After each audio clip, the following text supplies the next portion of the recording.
जराजन्महीनं परानन्दपीनं समाधानलीनं सदैवानवीनं जगज्जन्महेतुं सुरानीककेतुं त्रिलोकैकसेतुं भजेऽहं। मैं श्री हरि की पूजा करता हूँ, जो वृद्धावस्था और जन्म से मुक्त हैं, जो शाश्वत आनंद से भरे हुए हैं, जिन्होंने अपने मन को आत्मा के वास्तविक स्वरूप में स्थिर कर दिया है, जो हमेशा नया है, जो जगत का जन्म करते हैं, देवता की सेना के रक्षक हैं और तीनों लोकों के लिए सेतु हैं। मैं उनका भजन करता हूँ। जय श्री हरि, जय माँ लक्ष्मी, जय श्री राधे राधे, जय श्री कृष्णा कृष्णा। भक्ति संसार यूट्यूब चैनल पर आप सभी भक्तों का बहुत बहुत स्वागत है। भगवान श्री हरि की कृपा सदैव आपके जीवन पर बनी रहे तथा सभी भक्तों का ध्यान इसी प्रकार प्रभु के चरणों पर हमेशा बना रहे, जिससे कि भगवान की असीम कृपा शुभ आशीष आपको प्राप्त हो। आपका दिन मंगलमय हो, आपका जीवन मंगलमय हो। इन्हीं शुभकामनाओं के साथ प्रारंभ करते हैं आज की वीडियो। भक्तों, आज की वीडियो में हम श्रीमद् भागवत गीता के अध्याय 5 कर्म संन्यास योग का अध्ययन करेंगे और सबसे पहले हम जानेंगे कर्म संन्यास योग 5वें अध्याय के महत्व के बारे में, इसका क्या महात्म्य भगवान के द्वारा बताया गया है। उसके बाद गीता के 5वें अध्याय का हिंदी में अध्ययन करेंगे। तो प्रारंभ करते हैं वीडियो। इसके महात्म्य को बताते हुए श्री भगवान कहते हैं, हे देवी, अब सब लोगों द्वारा सम्मानित 5वें अध्याय का महात्म्य संक्षेप में बतलाता हूँ, सावधान होकर सुनो। मद्र देश में पुरुकुत्सपुर नामक एक नगर है। उसमें पिंगल नामक एक ब्राह्मण रहता था। वह देवपाठी ब्राह्मणों के विख्यात वंश में, जो सर्वथा निष्कलंक था, उत्पन्न हुआ था, किंतु अपने कुल के लिए उचित वेद शास्त्रों के स्वाध्याय को छोड़कर ढोल बजाते हुए उसने नाच गान में मन लगाया। गीत नृत्य और बाजा बजाने की कला में परिश्रम करके पिंगल ने बड़ी प्रसिद्धि प्राप्त कर ली और उसी से उसका राजभवन में भी प्रवेश हो गया। अब वह राजा के साथ रहने लगा। स्त्रियों के सिवा और कहीं उसका मन नहीं लगता था। धीरे धीरे अभिमान बढ़ जाने से उच्छृंखल होकर वह एकांत में राजा के दूसरों के दोष बतलाने लगा। पिंगल की एक स्त्री थी जिसका नाम था अरुणा। वह नीच कुल में उत्पन्न हुई थी और कामी पुरुषों के साथ विहार करने की इच्छा से सदा उन्हीं की खोज में घूमा करती थी। उसने पति को अपने मार्ग का कंटक समझकर एक दिन आधी रात में घर के भीतर ही उसका सिर काटकर मार डाला और उसकी लाश को जमीन में गाड़ दिया। इस प्रकार प्राणों से विमुक्त होने पर वह यमलोक पहुंचा और भीषण नरकों का उपभोग करके निर्जन वन में गिद्ध हुआ। अरुणा भी भगंदर रोग से अपने सुंदर शरीर को त्याग कर घोर नरक भोगने के पश्चात उसी वन में शुकी हुई। एक दिन वह दाना चुगने की इच्छा से इधर उधर फुदक रही थी। इतने में ही उस गिद्ध ने पूर्व जन्म के वैर का स्मरण करके उसे अपने तीखे नखों से फाड़ डाला। शुकी घायल होकर पानी से भरी हुई मनुष्य की खोपड़ी में गिरी। गिद्ध पुनः उसकी ओर झपटा। इतने में ही जाल फैलाने वाले बहेलियों ने उसे भी बाणों का निशाना बनाया। उसकी पूर्व जन्म की पत्नी शुकी उस खोपड़ी के जल में डूबकर प्राण त्याग चुकी थी। फिर वह क्रूर पक्षी भी उसी में गिरकर डूब गया। तब यमराज के दूत उन दोनों को यमराज के लोक में ले गए। वहां अपने पूर्व कृत्य पाप कर्म को याद करके दोनों ही भयभीत हो रहे थे। तदंतर यमराज ने जब उनके घृणित कर्मों का दृष्टिपात किया, तब उन्हें मालूम हुआ कि मृत्यु के समय अकस्मात खोपड़ी के जल में स्नान करने से इन दोनों का पाप नष्ट हो चुका है। तब उन्होंने उन दोनों को मनोवांछित लोक में जाने की आज्ञा दी। यह सुनकर अपने पाप को याद करते हुए वे दोनों बड़े विस्मय में पड़े और पास जाकर धर्मराज के चरणों में प्रणाम करके पूछने लगे, भगवान, हम दोनों ने पूर्व जन्म में अत्यंत घृणित पाप का संचय किया है, फिर हमें मनोवांछित लोकों में भेजने का क्या कारण है, बताइए। यमराज ने कहा, गंगा के किनारे वट नामक एक उत्तम ब्रह्म ज्ञानी रहते थे। वे एकांतवासी, ममता रहित, शांत, विरक्त और किसी से भी द्वेष न रखने वाले थे। प्रतिदिन गीता के 5वें अध्याय का जप करना उनका सदा नियम था। 5वें अध्याय को श्रवण कर लेने पर महापापी पुरुष भी सनातन ब्रह्म का ज्ञान प्राप्त कर लेता है। उसी पुण्य के प्रभाव से शुद्ध चित्त होकर उन्होंने अपने शरीर का परित्याग किया था। गीता के पाठ से जिनका शरीर निर्मल हो गया था, जो आत्मज्ञान प्राप्त कर चुके थे, उन्हीं महात्मा की खोपड़ी का जल पाकर तुम दोनों पवित्र हो गए।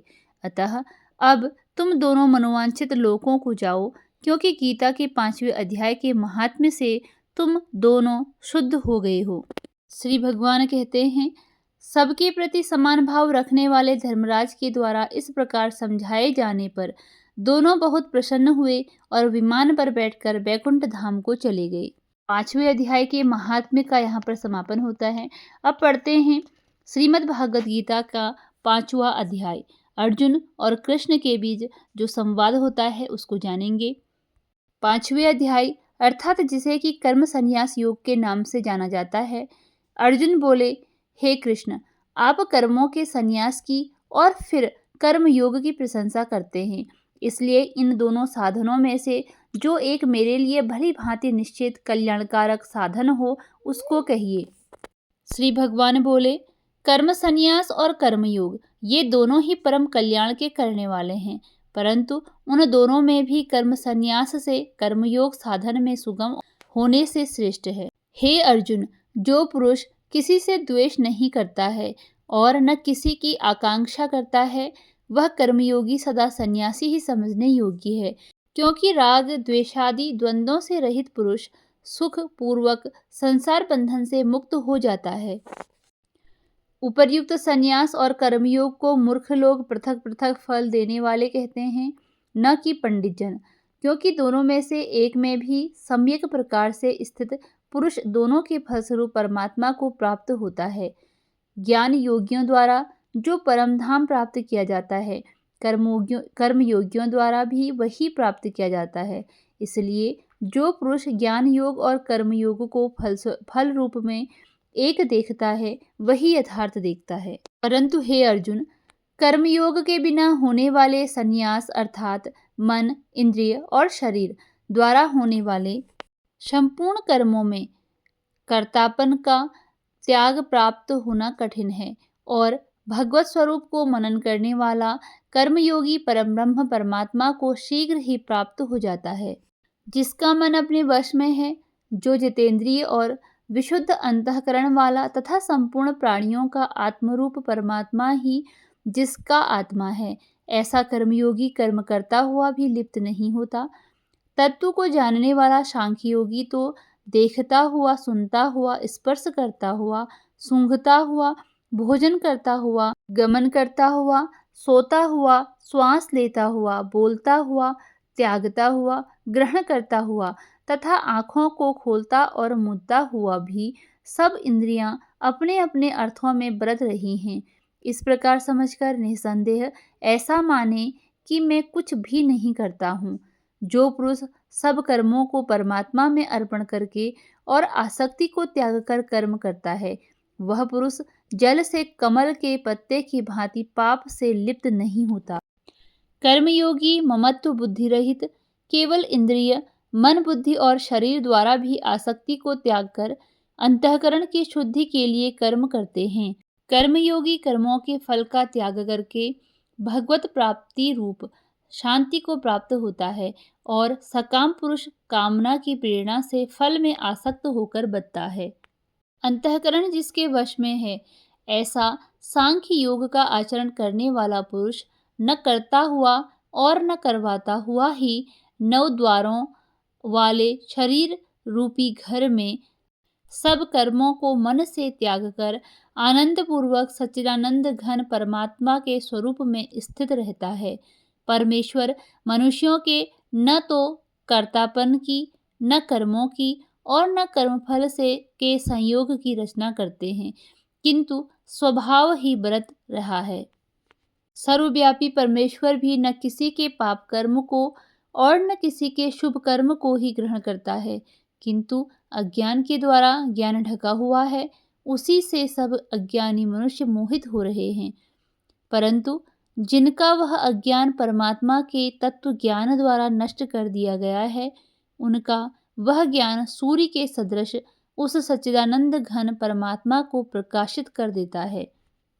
जिसका मन तद्रूप हो रहा है, जिसकी बुद्धि तद्रूप हो रही है और सच्चिदानंद घन परमात्मा में ही जिसकी निरंतर एक ही भाव से स्थिति है, ऐसे तत्परायण पुरुष ज्ञान के द्वारा पाप रहित होकर अपुनरावृत्ति को अर्थात परम गति को प्राप्त होते हैं। वे ज्ञानी जन विद्या और विनयुक्त ब्राह्मण में तथा गौ, हाथी, कुत्ते और चांडाल में भी समदर्शी होते हैं। जिनका मन संभाव में स्थित है, उनके द्वारा इस जीवित अवस्था में ही संपूर्ण संसार को जीत लिया गया है, क्योंकि सच्चिदानंद घन परमात्मा निर्दोष और सम है। इससे वे सच्चिदानंद घन परमात्मा में ही स्थित हैं। जो पुरुष प्रिय को प्राप्त होकर हर्षित नहीं हो और अप्रिय को प्राप्त होकर उद्विग्न न हो, वह स्थिर बुद्धि, संशय रहित ब्रह्मवेत्ता पुरुष सच्चिदानंद घन परम ब्रह्म परमात्मा में एक ही भाव से नित्य स्थित है। बाहर के विषयों में आसक्ति रहित अंतःकरण वाला साधक आत्मा में स्थित जो ध्यान जनित सात्विक आनंद है, उसको प्राप्त होता है। तदनंतर वह सच्चिदानंद घन पर ब्रह्म परमात्मा के ध्यान रूप योग में अभिन्न भाव से स्थित पुरुष अक्षय आनंद का अनुभव करता है। जो ये इंद्रिय तथा विषयों के संयोग से उत्पन्न होने वाले सब भोग हैं, यद्यपि विषयी पुरुषों को सुख रूप भासते हैं, तो भी दुख के ही हेतु हैं और आदि अंत वाले अर्थात अनित्य हैं। इसलिए हे अर्जुन, बुद्धिमान विवेकी पुरुष उनमें नहीं रमता। जो साधक इस मनुष्य शरीर में शरीर का नाश होने से पहले पहले ही काम क्रोध से उत्पन्न होने वाले वेग को सहन करने में समर्थ हो जाता है, वही पुरुष योगी है और वही सुखी है। जो पुरुष अंतरात्मा में ही सुख वाला है, आत्मा में ही रमण करने वाला है तथा जो आत्मा में ही ज्ञान वाला है, वह सच्चिदानंद घन परम ब्रह्म परमात्मा के साथ एक ही भाव को प्राप्त सांख्य योगी शांत ब्रह्म को प्राप्त होता है। जिनके सब पाप नष्ट हो गए हैं, जिनके सब संशय ज्ञान के द्वारा निवृत्त हो गए हैं, जो संपूर्ण प्राणियों के हित में रत हैं और जिनका जीता हुआ मन निश्चल भाव से परमात्मा में स्थित है, वे ब्रह्मवेत्ता पुरुष शांत ब्रह्म को प्राप्त होते हैं।